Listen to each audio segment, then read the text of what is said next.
ગોહેલગીરની વ્યક્તિ છે, તેમને એક પથરીની બીમારીમાં જબરદસ્ત રિઝલ્ટ મળેલું છે આ તેરા ફ્રીક્વન્સીથી. તો આપણે એના મુખ્ય રીતે સાંભળીએ કે એને કઈ રીતે આ રિઝલ્ટ મળ્યું છે. નમસ્કાર અજયભાઈ, આ કઈ રીતે તમને? નમસ્કાર. મને પથરીની તકલીફ છેલ્લા વર્ષ દિવસથી હતી. દર મહિને દુખાવો થાય અને પથરી 3-4 દિવસ દુખાવો થાય પછી પથરી નીકળ્યા કરતી હતી. બરાબર, અસહ્ય દુખાવો થાય ત્યારે? અસહ્ય દુખાવો થાય ત્યારે. બરાબર છે. પછી આ ફ્રીક્વન્સી મશીન આવ્યું અને આનાથી માત્ર 2 કે 3 વાર થેરાપી લીધી. ઓકે.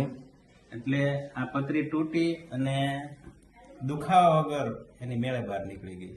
બરાબર છે, એક જબરદસ્ત રિઝલ્ટ કહેવાય. જબરદસ્ત રિઝલ્ટ આવ્યું છે. ઓકે, તમે લોકોને શું સંદેશો આપવા માંગો છો કે ફ્રીક્વન્સી થેરાપી ડિવાઇસ લેવા જેવું ખરું કે નહીં? આ ડિવાઇસ છે એ ઘર માટે આશીર્વાદરૂપ છે, એટલે દરેકે વસાવવું જોઈએ. વસાવવું જેવું જોઈએ. બરાબર છે. નાની મોટી બીમારીમાં પણ બધી બીમારીમાં કામ આપે છે. Okay, thank you.